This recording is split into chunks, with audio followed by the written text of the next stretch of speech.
What's happening, y'all? Welcome inside the Fantasy Stock Exchange. Bush coming at you solo today to break down week 8 of fantasy football's best trade targets. The guys that were buying low, the guys that were selling high. You guys know what we do around here on Wednesdays. We're talking about 5 players that were buying low, 3 players that were going to sell high to get those players that were buying low. And if you enjoy at any point, as always, leave a like, subscribe to the channel if you're new around here, and leave a comment down below. Any trade questions, I will get to as many as I possibly can. But without further ado, let's get right into it.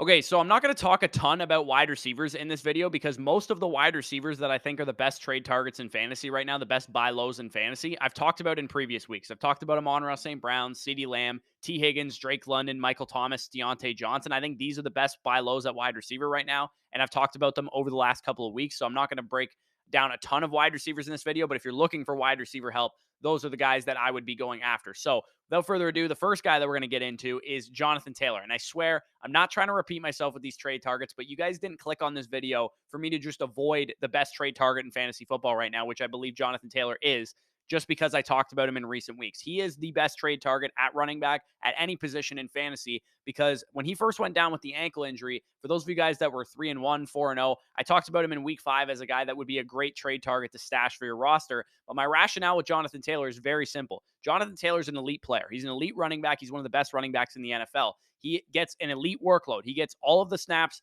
all of the routes, all the rush attempts, all the targets, all the short down and distance, all the inside the 5 work. We got an elite player with an elite workload. Now, I don't know how Sam Ehlinger is going to affect this offense. I don't know if it's going to make Jonathan Taylor more efficient because he's a mobile quarterback. I don't know if it's going to make him less efficient because he's not as experienced as Matt Ryan. I really don't know. But what I do know is that if Jonathan Taylor is playing right and he's playing healthy, then he is probably going to elevate this offense. We saw a limited workload from him last week. His first game back, he only saw 55% of the snaps. It was a tougher matchup. I think things are going to turn around for the Indianapolis Colts in general and for Jonathan Taylor specifically. And with Jonathan Taylor, you can get him right now for very less than stellar prices. I still believe he is an elite running back for fantasy, a top 5 running back rest of the season for me. So if you can get him for some of the trades that you guys can see on the screen right now, Curtis Samuel and Damian Harris, Najee Harris, Amon-Ra St. Brown for Jonathan Taylor and Chris Godwin, Miles Sanders and David Montgomery for J.K. Dobbins and Jonathan Taylor, Matthew Stafford and Ramondre Stevenson for Jonathan Taylor. I believe that these trades are absolute steals for Jonathan Taylor, who, like I said, is a top 5 running back for me rest of season. I'm not overly concerned about the offense. I think things will pick up with the quarterback change. Maybe that ignites a fire under this offense. The offensive line might have an easier time now that they have a mobile quarterback back there, and the whole box won't be loaded to try and stop Jonathan Taylor finally, hopefully. So again, we can only hope. It's a risky trade to make, but I do think the rewards are absolutely massive if Jonathan Taylor can turn things around. Number 2, trade target of the video, another guy who I think can absolutely turn things around, Deebo Samuel, who is actually the most traded player in sleeper leagues this past week. Following the Christian McCaffrey trade, a lot of people are panicked about Deebo Samuel for a couple of reasons. Number 1, Christian McCaffrey can take away some targets out of the backfield, take away some carries. And also, we've had Brandon Ayuk and George Kittle produce the last couple of weeks. Is Deebo Samuel playing at the level he played at last year? Not necessarily. His expected fantasy points per game, as I talked about on Saturday, is currently his actual fantasy points per game. He's expected 14.4 fantasy points per game coming into the week. 14.4 is what he's actually scoring right now. Good for the wide receiver 19 on the season. He's definitely regressed a bit from what he did last year. And as I talked about in Saturday's video, this offense represents a ton of schematic advantages, which is why I'm buying into Deebo Samuel right now, because I think everybody in this offense will be elevated by Christian McCaffrey's addition. It was his first game last week. I think he's going to have a bigger workload next week, and Deebo Samuel should be more efficient as a result. Brandon Ayuk should be more efficient as a result. George Kittle should be more efficient as a result. And I think Deebo Samuel is the most talented receiver of all of these guys. Therefore, I think he's a great buy low if this offense becomes more efficient. And we've seen last year when Elijah Mitchell was on the field in the 9 full games that he played without getting injured, Deebo Samuel was extremely efficient. 23 PPR points per game, nearly 100 receiving yards per game. He was still getting some carries here and there, but he was primarily working as a wide receiver, 8 targets per game, scoring touchdowns, being his efficient self. And I think with Deebo Samuel, you can probably flip high-end wide receiver 2 types like Michael Pittman Jr. or Chris Olave or Tyler Lockett or Keenan Allen or Amari Cooper to get up to Deebo Samuel, no questions asked. And I think Deebo is still a guy that I'm valuing as a rest of season wide receiver 1. Like I said, this offense, I'm not a big fan of the too many mouths to feed argument. I don't think that, because Brandon Ayuk is playing well, that means Deebo Samuel won't be good, or because George Kittle's playing well, that means Deebo Samuel won't be good, or because Christian McCaffrey looked good in his first game, it means Deebo Samuel won't be good. What I'm saying is all these pieces help each other, right? They create scoring opportunities. They create efficient targets. Nobody's being, double teamed like George Kittle or Deebo or whatever the case is. So I love this whole offense to take a leap forward now that Christian McCaffrey is in town. And that includes Deebo Samuel. Like I said, you can get him for guys like Ezekiel Elliott, who I'm going to talk about as a sell high later in the video. Miles Sanders, as you can see there, Michael Pittman Jr. and Kenny Pickett were traded away for Kyler Murray and Deebo Samuel. You can get a number of these trades done in your leagues right now, and I think Deebo has a league-winning upside, as does DeAndre Swift, who's the next guy. Again, I'm really not trying to talk about the same trade targets over and over again. This is not the trade targets that I haven't talked about show. This is the best buy lows for week 8 of fantasy football. And again, this is another guy who I think is an awesome buy low right now. He remains a top 5 running back for me rest of season with Derrick Henry, with Nick Chubb, with Kenneth Walker, Joe Mixon, Travis Etienne, and Alvin Kamara, all in that RB1 tier, as I talked about in the rest of season rankings video. We saw one full game of DeAndre Swift fully healthy. It was electric. 180 yards and a touchdown. Amon-Ra St. Brown should be back this week as well. They should both be healthy, and that dramatically increases the floor and ceiling of this Detroit Lions offense. We've seen Jared Goff without weapons versus Jared Goff with weapons this year, and it looks dramatically different. They were the highest scoring team in the NFL over the first 3 games when both Amon-Ra St. Brown and DeAndre Swift were on the field. We'll have Jameson Williams coming back at some point during the season towards the latter half, which helps the scoring opportunity of DeAndre Swift as well. But health is the real question, right? A lot of you guys are probably yelling in the comments right now saying, well, DeAndre Swift can't stay healthy. I don't want him. He's terrible. He's, injury prone, whatever. But fantasy doctors are expecting him to play this week. And in fact, they expected him to play last week. So if he gets in, full practices throughout this week, he's going to be just fine. The shoulder is what's bothering him, apparently. According to DeAndre Swift himself, a reporter asked him last week during press conferences, is it the ankle or is it the shoulder or is it both? And he said it's mainly the shoulder right now. So he sounds frustrated. It sounds like he wants to get back on the field, but they're taking their time with him, and that's good for your fantasy team. You don't want him to re-aggravate it if you go and trade for the guy. He's definitely a little risky to trade for right now. So if it's not within your risk tolerance level, by all means, skip past this trade target. But DeAndre Swift has the Miami Dolphins, the Green Bay Packers, and the Chicago Bears the next 3 games, all of whom are top half in the NFL at allowing adjusted fantasy points to the running back position. And they're very susceptible to pass catching running backs as well. So I think DeAndre Swift, as soon as he gets back on the field, is going to be back to his RB1 level self. And I think you can get him right now for absolute steal prices because people are concerned about the injury. So definitely be aware of DeAndre Swift. Go send out some offers for him. We're going to talk about a quarterback here with Lamar Jackson, who Lamar Jackson has a primetime game on Thursday Night Football tomorrow against my Tampa Bay Buccaneers. And I can speak for my team very confidently when I say that Lamar is going to take advantage of us. The Buccaneers team is down a number of pieces in their secondary. This is not the secondary that we saw shut out pretty much the Cowboys in the first game of the season. A lot of you guys expressed frustration with me having Lamar Jackson in my first year of quarterbacks in the rest of season rankings video on Monday, which caused him to put me in this video because I realize he's been a little frustrating the past 4 weeks. He's been under 20 fantasy points, but I got to remind you guys that he had 40 fantasy points in weeks 2 and 3. And that's what Lamar Jackson can give you. He's played a couple tough defenses.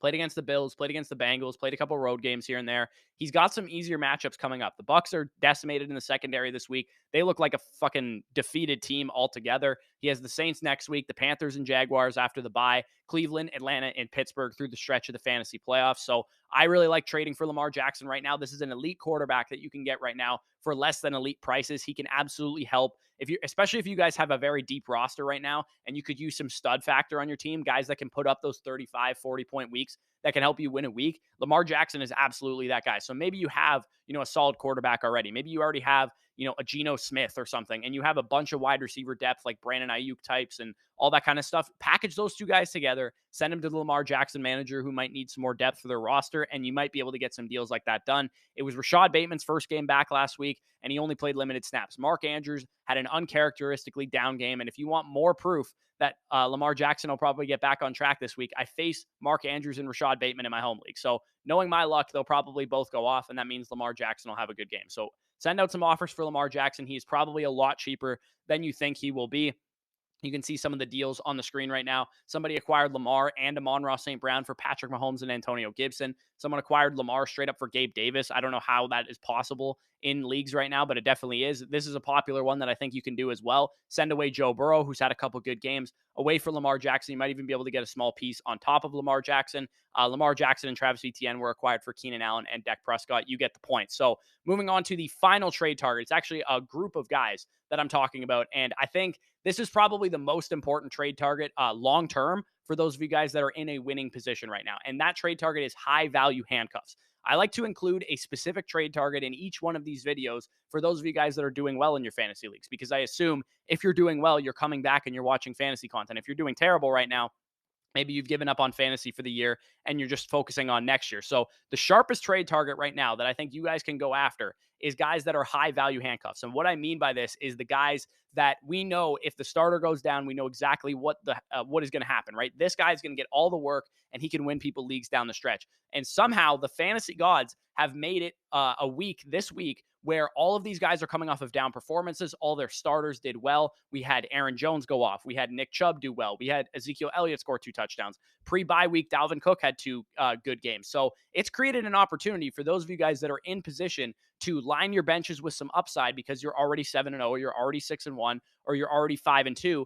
Take your wide receiver depth pieces that have probably proven well for you in the recent weeks because you have a good record, like Brandon Ayuk, like Allen Lazard, like Juju Smith-Schuster, like Tyler Boyd, like George Pickens, like Gabe Davis, whoever you have on your bench, or maybe that you don't need right now, go out and target an A.J. Dillon. Go out and target a Tony Pollard, Alex Mattison, Kareem Hunt, Rashad White, Khalil Herbert, whoever in your league, because we know specifically with those handcuffs that I named, they are going to be excellent options if anything happens to the starter. And most of those starters ahead of them are older running backs, right? We have Ezekiel Elliott, we have Aaron Jones, we have Dalvin Cook, we have Leonard Fournette, we have Nick Chubb. Those guys ahead of them are older running backs that could wear down as the season goes along. And if you're 7-0, if you're 6-1, if you're 5-2, there's a good chance that you have a good team and you can afford to lose depth on your roster. Go out and swap out your wide receiver, 5 for your roster in a 2 flex, 2 wide receiver league for a guy like AJ Dillon for your bench to line your bench with some absolute nuts range of outcome ceiling, where if Aaron Jones got hurt, we know what happens with AJ Dillon. So definitely go out and send some offers for those guys. You can see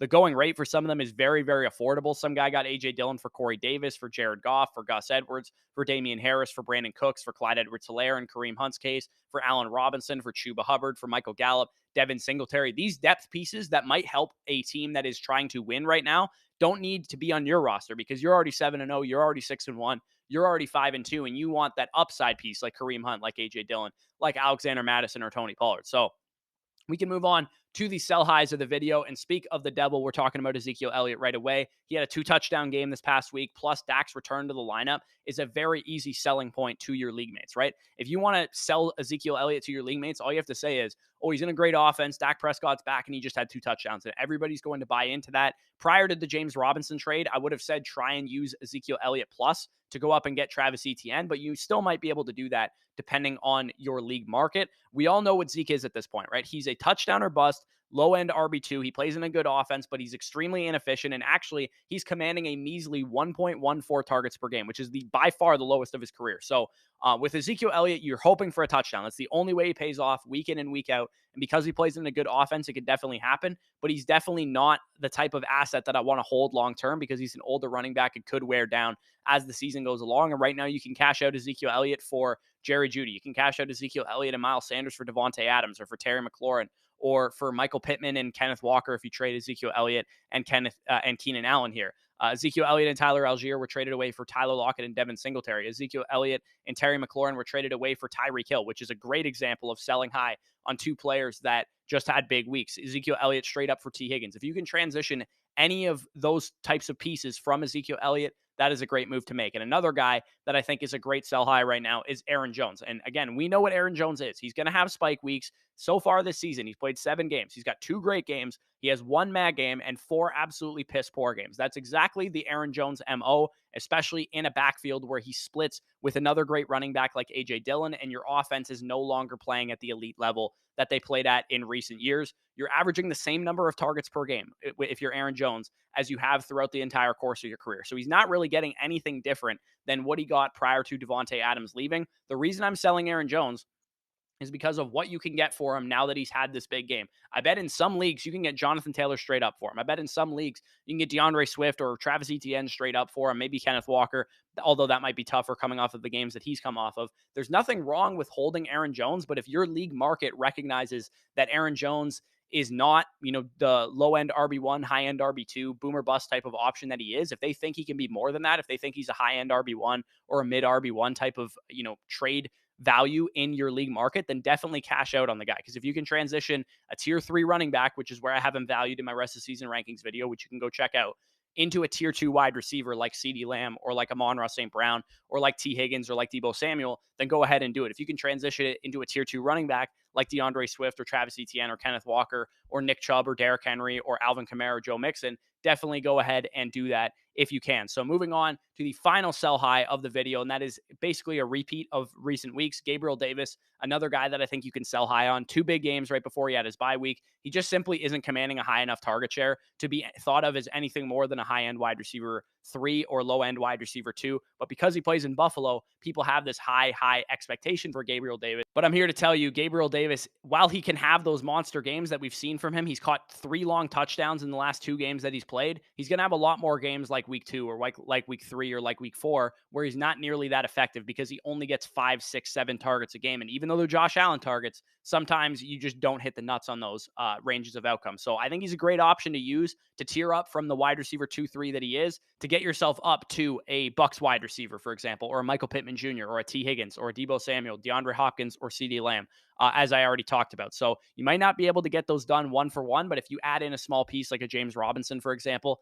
you should be able to get up to those better wide receivers from Gabriel Davis. So with that being said, if you guys enjoyed the video at any point, leave a like down below. Subscribe to the channel if you are new around here. Appreciate all the support you guys have shown to us this season. Hopefully we can get to like 20K by like the NFL draft or something like that. Really appreciate if you guys haven't already done so to please hit the subscribe button. It's totally free and we really appreciate it. And down below, leave any comments that you have, any trades that you have. I'll try and get to as many as I possibly can. If you guys want to check out some player props, if you guys want to do some best ball drafts come NFL playoff time, be sure to check out our sponsor over at underdogfantasy.com. You can use the promo code FSE at sign up and first deposit and get 100% back on whatever you put in. So if you put in 20 bucks, you'll have $40 on the site to play with. You can do some higher or lowers. They have pick'em insurance where you only have to get 4 out of 5 right. You can also check out, like I said, playoff best ball will be coming in the next couple weeks, and those are a ton of fun as well. And like I said, promo code FSE, 100% back on whatever you put in. And as a thank you for using our promo code and not some other YouTube channel's promo code,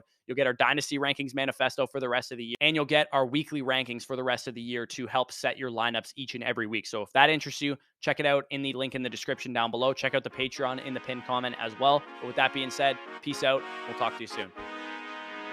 Why you need the money?